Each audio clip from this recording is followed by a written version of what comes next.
potongan video selanjutnya. Kalau dia mau berpindah, saya tidak ada masalah Bapak Ibu. Seseorang mau berpindah karena dari hati nuraninya mau berpindah, silakan aja. Tapi seseorang berpindah karena terpaksa, atau seseorang berpindah karena kepentingan diri sendiri, kemudian selanjutnya dia menghina-hina, dia ngomong macam-macam tentang yang dia tinggalkan, itu yang nggak beres. Sama seperti ini, nggak beres. Ya, oke. Mari kita dengarkan lagi stand up komedi ini. Seperti itu. Karena baby sister anak saya ini dia masih single, makanya kita akrab, kita dekat. Saya biasa nasihati dia, rajin berdoa, baca Alkitab. Kalau saya doa selalu saya ajak sama-sama seperti itu. Beberapa hari kemudian saya bercerita sama baby sister anak saya, kepada baby sister anak saya tentang apa yang Roh Kudus sampaikan. Ketika saya selesai bercerita, subuhnya orang yang mengirimkan santet ini datang pada baby sister anak saya di dalam roh, dalam dunia roh. Tepat pada saat itu dia kerasukan. Mulai. Jadi santet yang dikirim ternyata tidak mengenai saya dan keluarga saya, tetapi kena ke baby sister anak saya seperti itu. Jadi dia mulai kerasukan. Mulai awalnya tuh waktu kita pergi, kita keluar rumah, waktu pulang malam, pas waktu berdoa dia mulai kerasukan. Mulai dari situ, mau pagi, mau siang, mau malam, pokoknya tidak kenal waktu. Kapanpun dia kerasukan. Sebagai ibu, saya sangat terpukul karena dia kan baby sister anak saya. Dia selalu menjaga anak saya. Di saat dia sedang tidak kerasukan, dia bilang ke saya, tolong jaga baik-baik anak saya. Dia takut jangan sampai di saat dia kerasukan dia melakukan hal yang tidak diinginkan untuk anak saya. Saudara, jujur, orang tua mana, ibu mana yang tidak takut akan hal itu ya. Iman saya sangat tergoncang saat itu. Dan sekalipun saya berdoa, tapi saya tetap takut seperti itu. Karena kapanpun dia bisa kerasukan, saudara. Di saat dia lengah sedikit, melamun sebentar saja, langsung dia kerasukan. Tapi saya belajar untuk mengucap syukur kepada Tuhan. Saya kemudian panggil Ibu Gembala yang saya sekarang bergereja di tempatnya, saya panggil Ibu Gembala untuk datang doa.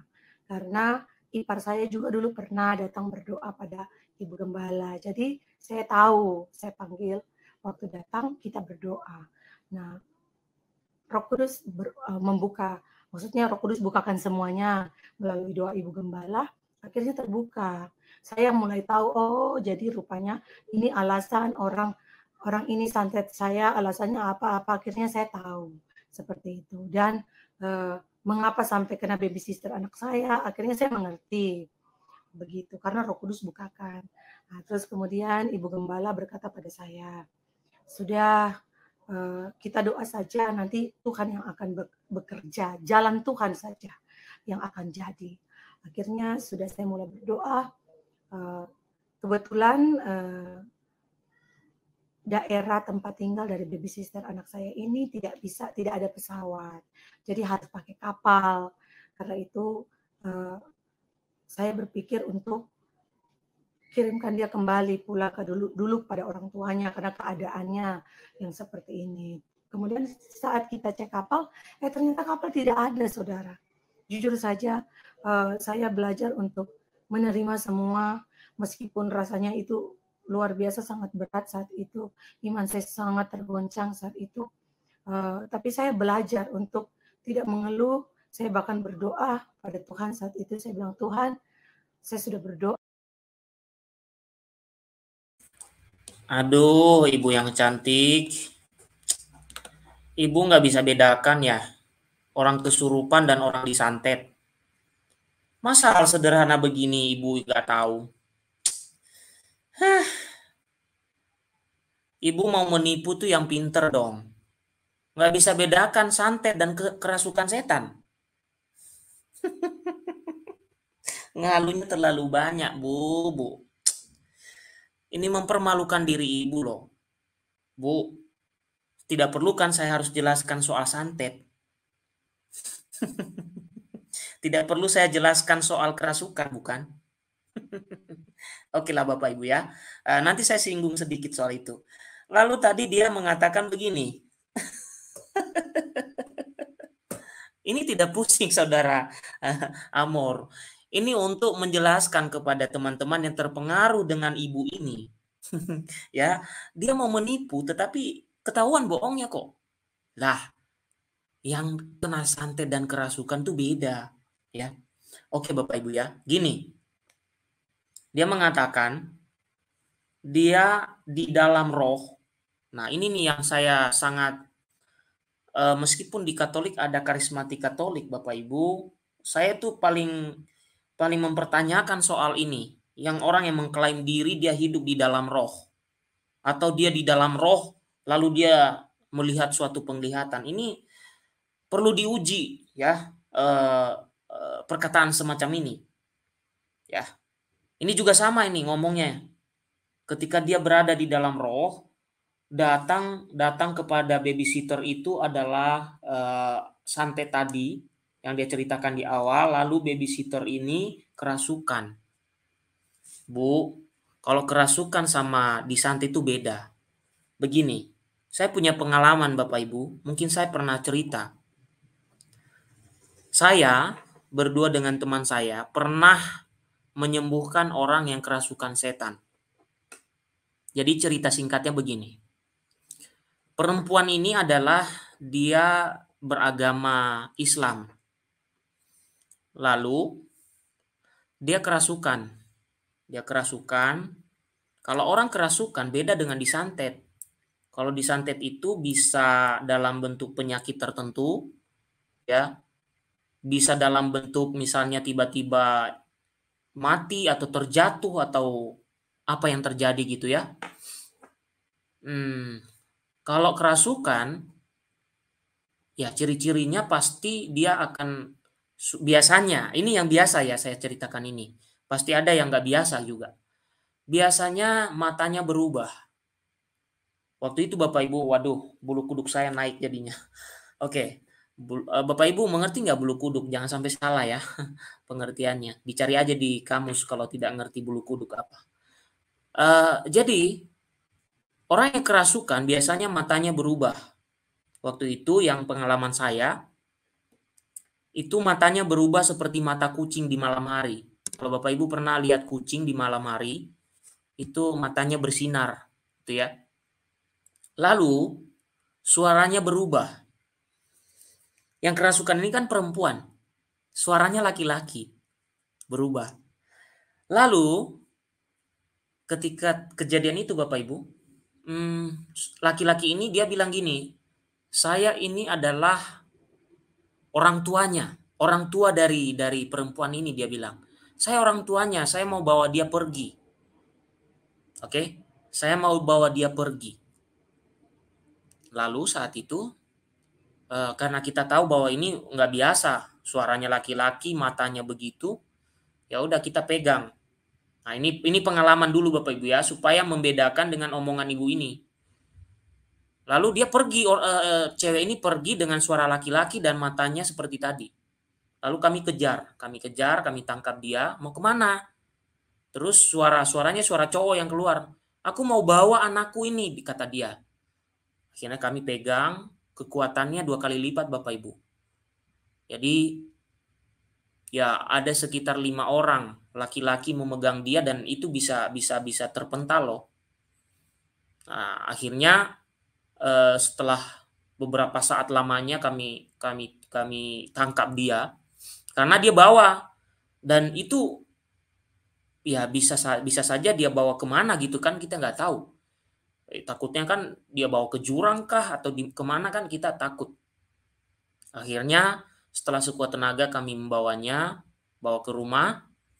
Ya, setelah dia keluar, tidak terlalu jauh dari rumah sih dia keluar ya.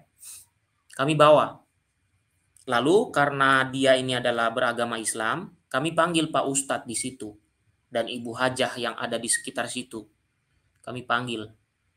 Akhirnya mereka bawa tasbih, lalu membaca doa-doa yang dari saudara kita Muslim. Untuk sementara yang merasuki tadi itu hilang, pergi. Akhirnya sadarlah anak ini, sadar, dikasih minum, lalu disuruh nonton supaya dia tidak tahu bahwa apa yang terjadi tadi apa gitu ya, disuruh nonton. Oke. Setelah disuruh nonton dia bilang, ada bapak-bapak yang lewat katanya. Nah, maksudnya orang yang merasuki dia Bapak Ibu ya. Ada bapak-bapak yang lewat dan dia dia lihat dan dia tidak itu Bapak Ibu. Dia takut gitulah. Aduh, saya ceritakan malam hari lagi ini. Jangan sampai takut ya yang ada di kos-kosan. Ini hanya cerita saja ya. Oke. Akhirnya setelah dia lihat lagi dia kerasukan lagi, kemasukan lagi. Itu bisa dikatakan dari jam 7 malam sampai jam 12-an malam lebih Bapak Ibu. Dengan Pak Ustadz, Bu Haja dan masyarakat sekitar itu mereka bantu untuk mengusir ya. Nah, di akhir-akhir saya dan teman akhirnya disuruh untuk untuk mengusir ya. Nah, pertama-tama yang kami lakukan, ini mungkin nanti juga pengalaman tuh Bapak Ibu kalau ada yang kesurupan di daerahnya atau tempatnya ya. Teman saya itu dia ambil air suci yang sudah diberkati dari gereja itu Bapak Ibu. Dia simpan di botol kecil yang sudah diberkati, dia simpan di botol kecil. Lalu setelah dipegang cewek ini tadi yang kerasukan lagi ini, dia ambillah air itu lalu dia jibrat dia percik lah istilahnya gitu ya. Dia percik kepada cewek ini. Langsung berteriak orang yang merasuki itu ya dengan suara laki-laki, panas katanya. Dia berteriak panas. Lalu saya ambil rosario saya. Rosarionya masih ada sampai sekarang, rosario itu saya bawa. Dan kemanapun saya bawa, bukan karena jimat ya Bapak Ibu ya, bukan karena itu, tapi ini adalah alat lah ya, seperti itu ya. Nah, saya pakai rosario, saya doakan doa aku percaya, doa Bapa Kami, Salam Maria, saya ulang-ulang itu. Lalu juga saya bacakan doa rosario dan itu cukup lama kami mendoakan. Teman saya tadi itu dia juga doa juga, pakai doa rosario juga, kemudian pakai air tadi yang sudah diberkati oleh pastor. Akhirnya setelah beberapa saat saya tempelkanlah rosario saya ke kepala orang ini. Ya, saya tempelkan, lalu dia berteriak sampai terpental teman saya itu. Terpental, yang orang yang memegang dia terpental. Dia teriak sambil tangannya dia kebaskan begini, terpental teman-teman saya yang memegang dia. Gitu ya. Dia langsung teriak, "Panas Tuhan Yesus." Nah, tadi bukan orang Kristen yang kerasukan, tapi dia ngomong Tuhan Yesus. "Panas Tuhan Yesus," dia bilang. "Panas, panas," gitu. Lalu dia tangannya dia kebaskan begini, orang memegang itu mental semua. Akhirnya karena dia kepanasan, lalu air suci tadi diperciki lebih banyak, dia merasa panas dan dia itu Bapak Ibu kalau seperti cacing itu loh, dia seperti cacing kepanasan gitu Bapak Ibu. Udah bayangkan cacing kepanasan itu dia nggak lemes gitu, lemes ya. Nah, terus teman saya itu dan saya teriak, kami meminta dia pergi. Kalau kamu tidak mau terbakar oleh panasnya doa kami, kamu harus pergi. Nah, ngomong dia Bapak Ibu, dia minta makanan malahan, dia minta rokok. Saya mau pergi kalau aku diberikan rokok. Nggak tahu itu, di mana-mana itu kalau kerasukan ada kayak gitu-gitu tuh. Nggak tahu kenapa. Mungkin setannya tukang rokok kali. Nah, akhirnya kami nggak mengikuti apa yang dia minta Bapak Ibu. Kami terus berdoa, habis-habisan kami berdoa pokoknya. Akhirnya dia dengan teriakan yang sangat kencang, dia bilang panas gitu. Langsung keluar. Langsung orang yang kerasukan tadi lemas dan seperti orang tertidur. Ya udah kami biarkan dia tidur. Beberapa jam kemudian baru bangun. Dan dia bertanya, "Saya kenapa?" Kami bilang nggak apa-apa kok. Padahal dia habis kerasukan dan dia sudah tidur hampir sejam. Gitu. Itu orang kerasukan, bukan orang disantet. Ibu ini nggak bisa bedain santet dan kerasukan. Kita ini kan ada pengalamannya. Ah, lalu dia mengatakan, jadi gini Bu ya, kalau santet itu, saya bukan ahli santet, tapi pernah ya di daerah saya itu cukup mistis. Sampai sekarang masih, tapi tidak sekental zaman dahulu ya Bapak Ibu, zaman orang tua saya, zaman kakek saya. Santet itu bisa dikatakan itu bisa membuat seseorang meninggal dunia dalam waktu yang cepat, gitu ya. Ada santet biasanya ditusuk-tusuk Bapak Ibu. Jadi memakai foto kita ditusuk-tusuk. Di mana yang ditusuk itu, disitulah penyakitnya kena. Ini bukan saya ngajarin Bapak Ibu ya. Ini saya hanya memberitahu aja karena di daerah saya pada zaman bapak saya dan juga kakek saya ada. Bahkan mereka, mohon maaf nih, saya beritahu saja, mereka salah satunya pemakai ilmu-ilmu yang kayak gitu. Ya, bukan saya mengatakan mereka buruk Bapak Ibu ya, karena di zaman itu ya alasan orang tua zaman dahulu kenapa mereka harus punya seperti itu untuk melindungi diri Bapak Ibu. Makanya cukup kalau Bapak Ibu membaca kisah-kisah Bapak Ibu ya, di zaman Belanda, Belanda itu nggak bisa menaklukkan daerah kami. Karena apa? Orang-orang tua kakek-kakek kami itu punya ilmu kebal begitu. Ya, jadi maksud saya gini, kita tidak bisa salahkan mereka memakai itu karena zaman itu memang untuk melindungi diri dari terutama dari Belanda ya yang menjajah gitu ya. Ada ilmu apa namanya? Pokoknya kalau misalnya mereka Belanda itu menembak, nggak mempan tembakan Belanda itu. Misalnya mereka tembak dari jarak dekat ditembak nggak mempan. Bahkan ada juga ilmu menghilang, Bapak Ibu. Pokoknya yang Bapak Ibu tahu lah ya, banyak ilmu-ilmu kayak gitu. Tapi di zaman itu dipakai bukan karena mereka untuk hal yang buruk, tapi untuk melindungi diri.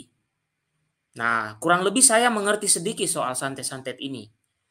Ada santet yang digunakan dengan jarak jauh. Dengan tadi ya Bapak Ibu ya, menusuk-nusuk, oke, foto orang yang mau dijadikan sasaran. Kemudian, wah saya kok seperti Dautoni ya di YouTube ya menceritakan tentang santet ya. Terus ada juga yang apa namanya melangkahi Bapak Ibu. Jadi misalnya saya targetnya misalnya namanya Cecilia Sura atau Agio Soares misalnya. Jadi saya ingin memasang santet itu di mana mereka lewat. Jadi dilangkahi. Ya, santet itu dilangkahi berarti dia kena. Itu. Ada kayak gitu. Jadi, ini saya hanya untuk menjelaskan saja untuk menunjukkan bahwa ibu ini bercerita bohong soal itu. Ya. Jadi tidak sembarang santet itu dikirim begitu saja, enggak. Pasti ada yang dia ambil dulu dari ibu ini, paling tidak foto, paling tidak apa yang dia lakukan setiap hari. Karena di situ, di gerakan itulah dia akan kirim.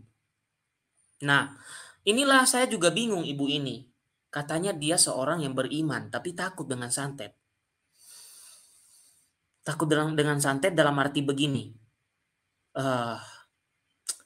Kok bisa-bisanya mengarang cerita, padahal itu bukan santet, itu kerasukan setan. Kerasukan setan itu biasanya begini Bapak Ibu ya. Sebenarnya ada dua kemungkinan kerasukan itu sih. Kalau kita pelajari ya Bapak Ibu ya, ini bisa benar bisa salah. Jadi gini, orang yang mudah kerasukan biasanya orang yang jarang berdoa. Karena apa? Pikirannya itu kosong. Pikirannya kosong. Atau berdoa itu hanya formalitas saja. Jadi doa itu tidak menjiwai. Hanya formalitas. Nah, akhirnya apa namanya? Itu mudah masuk. Bisa juga, makanya dalam ilmu eksorsisme, Bapak Ibu, orang kerasukan itu tidak serta merta karena misalnya dia karena kemasukan iblis atau kemasukan setan. Kadang-kadang enggak juga. Bisa juga faktor psikologis. Nah, ini di ilmu eksorsisme. Saya tidak masuk ke situ karena saya bukan ahli di situ. Tapi orang kerasukan itu harus dilihat dari berbagai perspektif. Jangan langsung dikatakan, oh ini kerasukan setan. Jangan-jangan dia sedang psikologinya terganggu. Contoh, ada berita yang baru-baru ini kan, ada seorang ibu menggorok anaknya, lalu dia masih merasa tidak bersalah dengan tindakan itu. Dia malah ketawa, tersenyum. Nah, kalau dari sisi kerasukan, orang pasti akan tahu ini pasti orang ini bisa jadi dia kerasukan setan, makanya dia gorok anaknya. Tapi dari sisi psikologi berkata enggak, dia itu sedang terganggu psikologinya, psikisnya, gitu. Jadi tidak semudah itu ibu ini mengatakan pembantunya itu kerasukan atau bukan.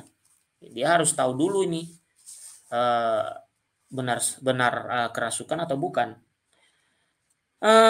Yang saya cukup heran dengan ibu ini selalu mengklaim Roh Kudus, ya. Apa yang dia omongkan selalu seolah-olah Roh Kudus itu adalah dia sendiri. Dirinya sendirilah Roh Kudus itu seolah-olah. Itu yang saya lihat dari pernyataan-pernyataannya dalam video ini. Lalu dia mengatakan bahwa tadi Ibu Gembala dipanggil untuk berdoa. Panggil saya aja Bu, nanti saya datang berdoa. Atau saya berdoa jarak jauh juga bisa. Ya, oke. Ya, ini sih menurut saya ini hanya klaim-klaim kosong Bapak Ibu. Tidak ada sesuatu yang istimewa. Tapi banyak orang yang percaya dengan kesaksian-kesaksian bodong seperti ini tanpa kritis. Perhatikan, saya sangat kritis Bapak Ibu. Apa yang dia ucapkan saya kritisi. Tadi dia mengatakan santet, kemudian dia berubah, dia kerasukan, ya beda dong. Itu orang yang kritis. Coba kalau orang yang hanya dengarkan saja manggut-manggut, ya terpengaruh dengan omongan orang ini. Oke, kita dengarkan lagi kelanjutannya Bapak Ibu.